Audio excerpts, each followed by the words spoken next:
20-20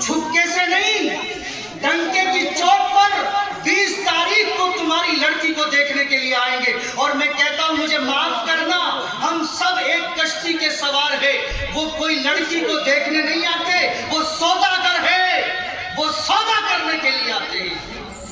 اور ان میں تمہیں پتا ہے میری بیٹی جاتی ہے، میری بہن جاتی ہے، جو جا کر کیا کہتی ہے، اس لڑکی کے تو بال چھوٹے چھوٹے ہیں، اور کمبخت یہ بال تو پردہ ہے، ان کو کیا کرنا ہے، اس کو کیا ڈنڈیوں کا ناچ نچانا ہے یا دلہن لے کر کے جانی ہے، اس کے بال کو کیا کرو گی، یہ بال تو پردہ ہے، یہ تو ڈھک کر رکھنے کی چیز ہے، تم کیا دلہن لینے آئے ہو یا کوئی بازار میں نچانے کے لیے عورت کو خریدنے آئے ہو؟